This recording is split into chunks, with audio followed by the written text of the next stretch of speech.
Hello बच्चों, कैसे हैं आप? आपको याद हो तो हमारी यूनिट नंबर 3 का तीसरा और आखिरी भाग अध्याय 5 भी, जिसका नाम है चुंबकीय पदार्थ और पार्थिव चुंबकत्व, ये अध्याय हम डिस्कस कर रहे हैं। बच्चों, इसमें हमने पिछले वीडियो में एक टॉपिक डिस्कस किया था, वो था भूचुंबकीय तत्व क्या होते हैं और उनके क्या अर्थ होते हैं। ठीक है, अब अगला जो भी टॉपिक है इस अध्याय में वो है बच्चों भूचुंबकीय तत्वों में संबंध। तो परीक्षा में आपसे पूछा जा सकता है भूचुंबकीय तत्वों में संबंध स्थापित कीजिए। इस क्वेश्चन को पूछने का एक तरीका और है एच भी आई व थीटा में संबंध स्थापित कीजिए, यह भी पूछा जा सकता है। और तीसरा तरीका यह है, आपसे पूछा जा सकता है कि एच वी आई व एच वी थीटा में संबंध स्थापित कीजिए। इन्हें भूचुंबकीय तत्वों में संबंध कहते हैं। ठीक है बच्चों, तो उसके लिए हमें एक चित्र की आवश्यकता होगी। वो चित्र आपके सामने है, ध्यानपूर्वक देखिएगा। इसमें जो आप देख रहे हैं ओ ए बी सी, ये ऊर्ध्वाधर तल है बच्चों, और आप ध्यान से देखेंगे कि ये ऊर्ध्वाधर तल इस चुंबकीय अक्ष से होकर गुजर रहा है।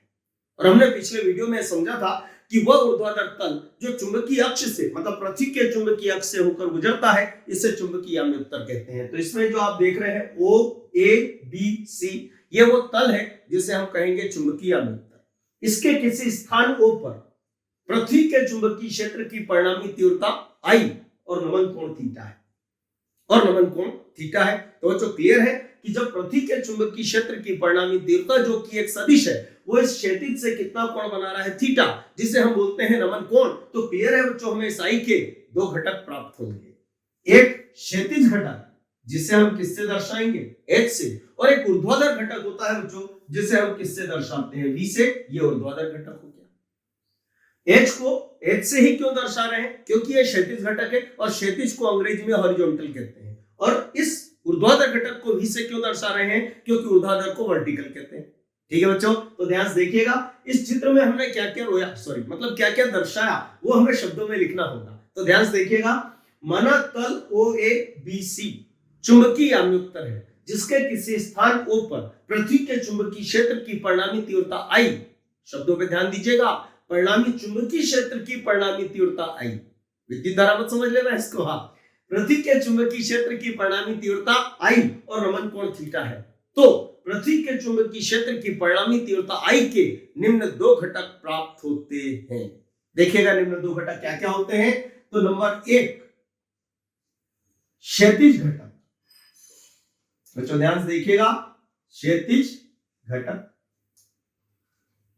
जिसको हमने चित्र में H से दर्शाया, और H बराबर क्या होगा, तो I cos थीटा। ये कैसे हो गया, तो हम सभी जानते हैं बच्चों, कभी हमने समझा है कि जब भी कोई सदिश किसी दिशा से कोण बनाता है तो हमें उसके दो घटक प्राप्त होते हैं, और उन दो घटकों में एक में cos आता है और एक में sin।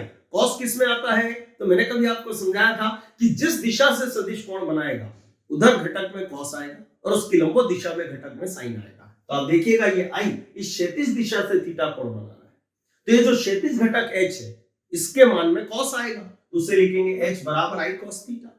और ऊर्ध्वाधर घटक नंबर 2, ऊर्ध्वाधर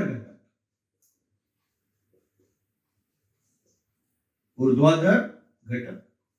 बच्चों ये जो ऊर्ध्वाधर घटक है ये क्या होगा, तो डेफिनेट इसमें साइन आएगा, और उसको हमने किससे दर्शाया, V से। तो V इक्वल्स टू क्या हो जाएगा, I sin थीटा। इसे हमने डाला समीकरण 1 और इसे हमने डाल दिया बच्चों समीकरण 2। अब हमें संबंध जो स्थापित करना है, आप देखेंगे ऊपर लिख रखे हमने दो संबंध स्थापित होते हैं, एक तो HV और I के बीच और एक HV और थीटा के बीच। तो सबसे पहले हम संबंध स्थापित करने जा रहे हैं बच्चों HV और I में। तो क्लियर है, आप ध्यानपूर्वक समझिएगा कि आपके पास ये जो दो समीकरण है, समीकरण 1 और समीकरण 2, आप ध्यान से देखिएगा। इसमें H भी है, इसमें V भी है, इसमें I भी है और इसमें थीटा भी है। लेकिन हमें जो प्रथम संबंध स्थापित करना है उसमें आप देखिए थीटा नहीं आ रहा है। तो क्लियर है बच्चों, यदि हम समीकरण 1 और 2 का इस तरीके से उपयोग करें कि थीटा का विलोपन हो जाए, तो डेफिनेट हमें HV और I में संबंध प्राप्त होगा। ठीक है बच्चों, अब मैं ये चित्र यहां से हटा रहा हूं, आप देख लीजिएगा इसको। अब देखें ध्यान से, ध्यानपूर्वक समझिएगा। प्रश्न उठता है कि हमें इन तीनों के बीच संबंध स्थापित करने के लिए थीटा का विलोपन करना है, और समीकरण 1 और 2 में से हम थीटा का विलोपन कैसे करेंगे। तो ध्यानपूर्वक समझिएगा, यदि बच्चों हम समीकरण 1 और 2 का वर्ग करें तो पहले तो इसका वर्ग, तो ये हो जाएगा I square cos square theta.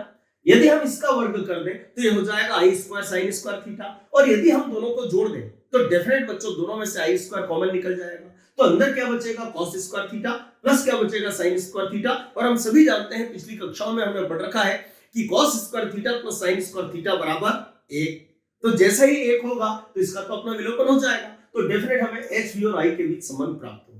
तो ये जो समीकरण 1 और 2 है बच्चों, ये चिल्ला चिल्ला के बोल रही हैं कि यदि आपको एच वी और आई में संबंध स्थापित करना हो तो आप इन दोनों समीकरणों का वर्ग करके जोड़ दो। तो हम क्या बोलेंगे, समीकरण 1 और 2 का वर्ग करके जोड़ने पर, लेकिन पहले हेडिंग डाल लीजिएगा एच वी व आई में संबंध, एच वी व आई में संबंध, ठीक है।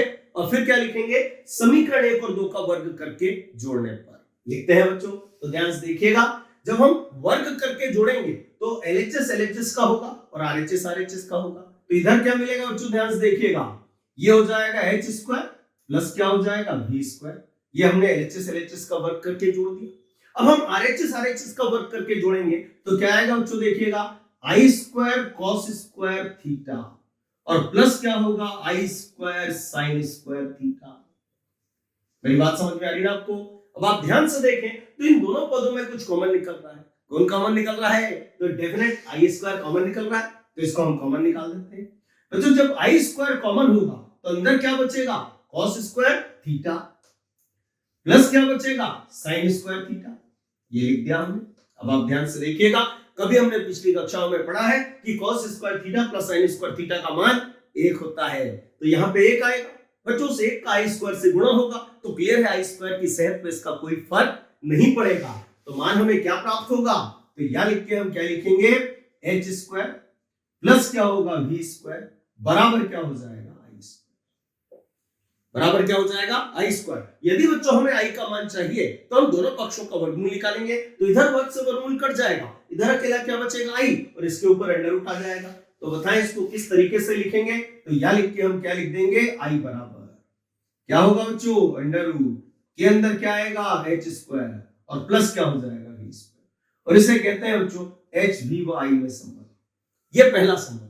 अब हमें दूसरा जो संबंध स्थापित करना है वो है बच्चों एच वी व थीटा में संबंध। तो दूसरी हेडिंग क्या डालेंगे हम, एच वी व थीटा में संबंध। पर ये संबंध हम कैसे स्थापित करेंगे, तो बच्चों आपको याद हो हमारे पास दो समीकरणें थी, एक तो क्या थी एच बराबर आई कॉस थीटा, ये आपकी समीकरण नंबर 1 है बच्चों, और एक v बराबर आई साइन थीटा, याद है ना, ये समीकरण 2 है। अब हमें इन दोनों का उपयोग करके, पुनः इन दोनों का उपयोग करके अब की बार एच वी और थीटा में संबंध स्थापित करना है। अरे तो आप ध्यान से देखेंगे इसमें आई नहीं आ रहा, तो हमें इन दोनों समीकरणों का इस तरीके से उपयोग करना है बच्चों कि आई का विलोपन हो जाए, जो कि अत्यंत सरल है बच्चों। यह समीकरण 1 है और यह समीकरण 2 है। यदि हम समीकरण 2 में समीकरण 1 का भाग दें तो भाग LHS LHS का होगा और RHS RHS का होगा, तो डेफिनेट आई से आई कट जाएगा, और कट जाएगा मतलब हट जाएगा।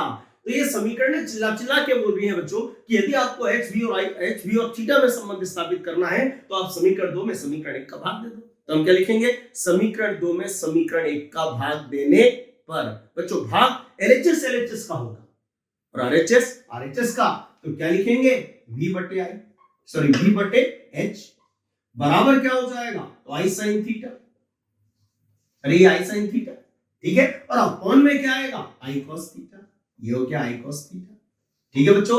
आई से आई क्या हो जाएगा, कट जाएगा, कट जाएगा मतलब हट जाएगा, तो यहां लिख के हम क्या लिखेंगे, देखिएगा, देखें आप क्या लिखेंगे हम, तो ये हो जाएगा v बटे में क्या आएगा h बराबर क्या होगा, तो आई से आई कट गया बच्चों, ऊपर बचेगा साइन थीटा और बटे में क्या आ जाएगा कॉस थीटा। हम सभी जानते हैं बच्चों कि साइन थीटा और बटे में क्या हो कॉस थीटा, तो इसे हम टेन थीटा लिख सकते हैं। तो यहां लिख के हम क्या लिखेंगे, v बटे h बराबर क्या हो जाएगा टेन थीटा। बच्चों हमें मान चाहिए किसका, v का, तो h का हम उधर क्रॉस गुणा कर देते हैं। तो यहां लिख के हम क्या लिखेंगे, v बराबर क्या हो जाएगा h और साथ में क्या आएगा बच्चों टेन थीटा, और इसे बोलते हैं हम एच वी और थीटा में संबंध। और इस तरीके से ये हम भूचुंबकीय तत्वों के बीच संबंध स्थापित करते हैं। मुझे उम्मीद है आपके सरल समझ में आया होगा बच्चों, अत्यंत ही सरल व्यंजक है और परीक्षा में अक्सर पूछा जाता है।